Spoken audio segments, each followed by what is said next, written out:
So one of the topics, uh, Umbrella Guy and I talked about yesterday, and I didn't actually know this about Umbrella Guy, is one of his most early subjects where he created content about was actually Vic Mignogna's sort of cancellation time. And I was like, "Oh, I love Vic." Met Vic in Orlando. But I thought that was really neat that that was what kind of put him on the map, or it was the first thing that got him a lot of blowback was his talking about the whole Vic Mignogna controversy.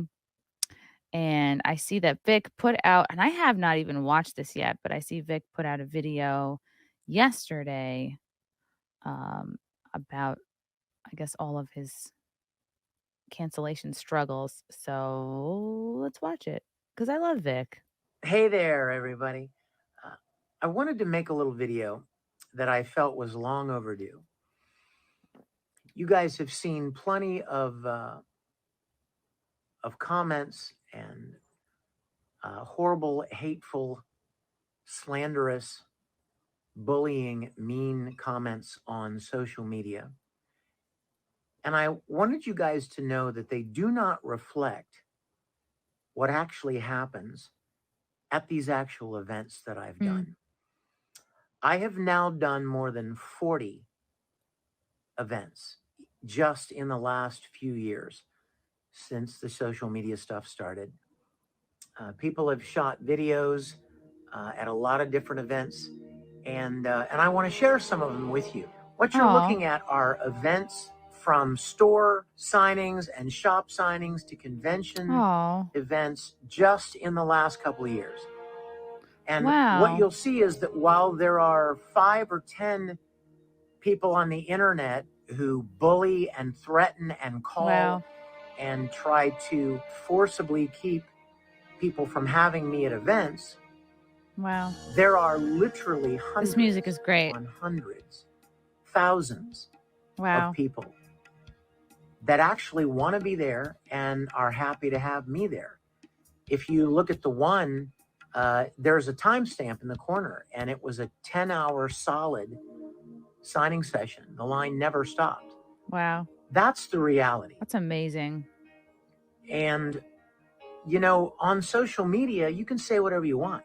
The People person are, in the chair, if they have a grudge the or if regular. they're unhappy with their lives and they're looking for a way to feel important or relevant in some way, they can hop on some bandwagon. They can pretend to be offended by something or angry about something.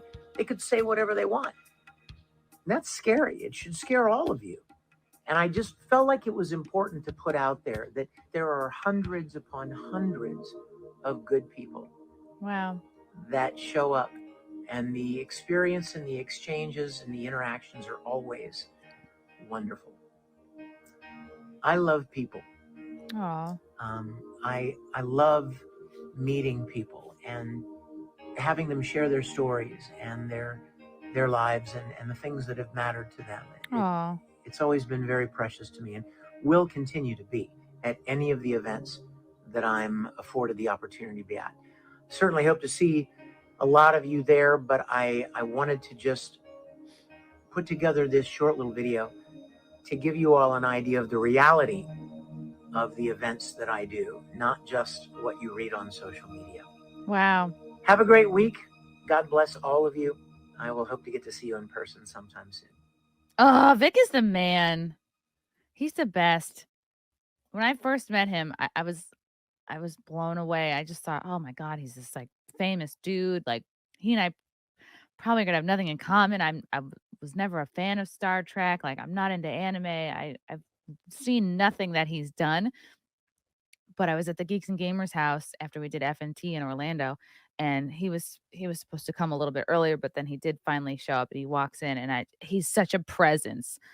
You're just like, "Oh, wow." Like, this is a person to get to know, and I remember me and him and Lila were just talking, and we were like, "Oh, we're gonna go to karaoke." That he comes with us to karaoke for the first night.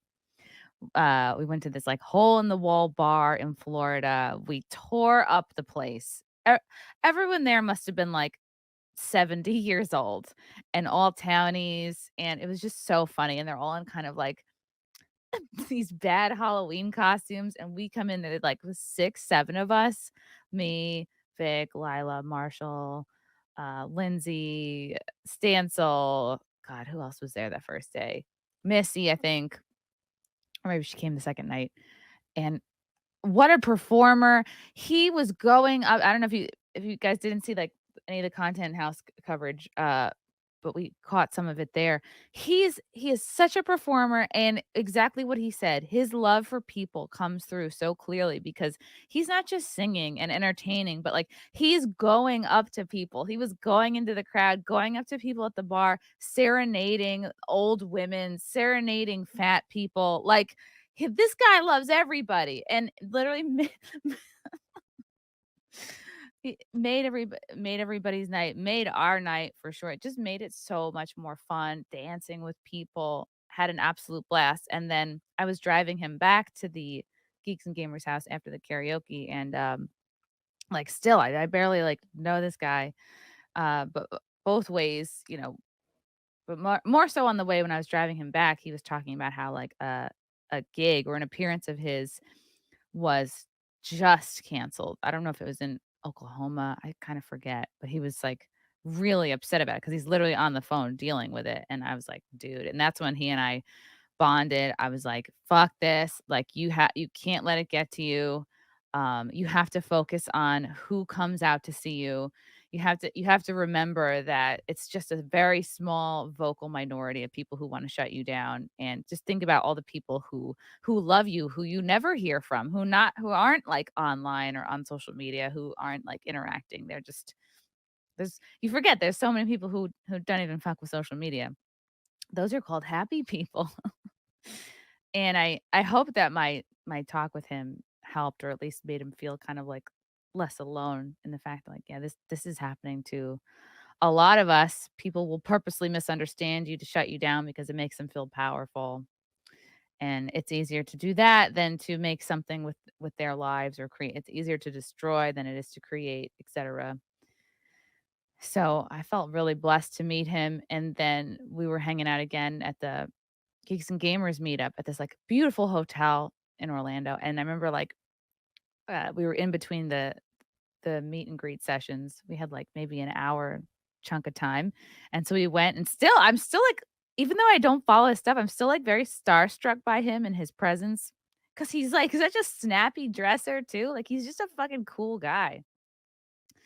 He always looks like he just got off the back of a motorcycle, and then we went and got lunch, and we were sitting by the pool, uh, at this hotel, like, just eating lunch, like, just talking about the same kinda stuff, and, like, talking about God, like, he's a very religious person, and, I think I said, like, I was like, "Do you know the phrase, like, God doesn't give you anything that you can't handle?" He's like, "I actually think it's God gives you things that you can't handle on purpose to sort of, like, let you know he's there and you can't do anything without him and to sort of humble you in a way," and it was a really interesting, like, deep conversation we had.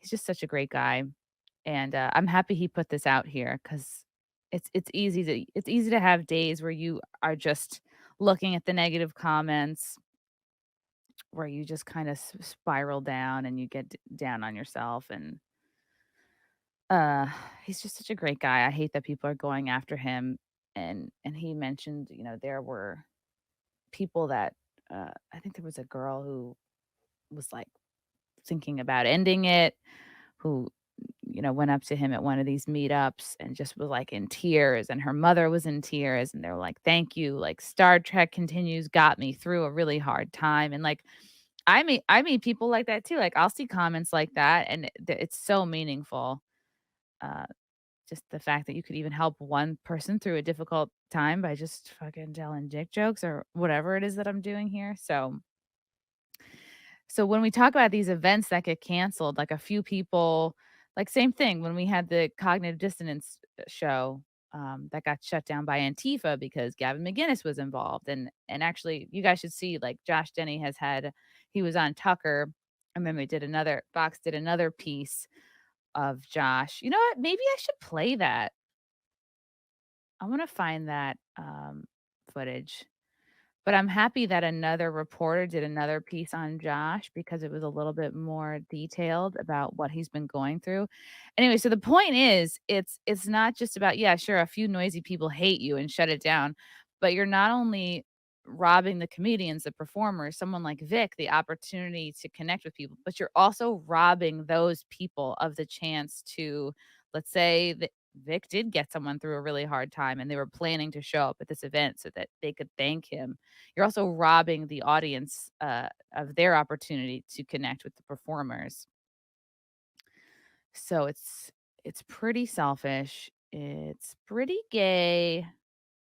Um, but I like that he put that video out because it's a good reminder to him, like, yeah, more people love you than hate you. And the people that show up to these events, like, it feels good for everybody involved. It's a feel good moment. Love you guys. Thank you for the chats. Thank you for the comments. I will see you guys tomorrow. Bye. Bye. All right. Love you guys. God, I don't even want to leave. This candle smells so good. I don't want to leave. All right. Love you guys. Talk to you soon. Bye. Love you all. Join the Discord. Feet. Love you all. Wow. You guys are awesome. Love you, get it. Bye, guys. Bye. Now I'm really leaving. Love you. Bye.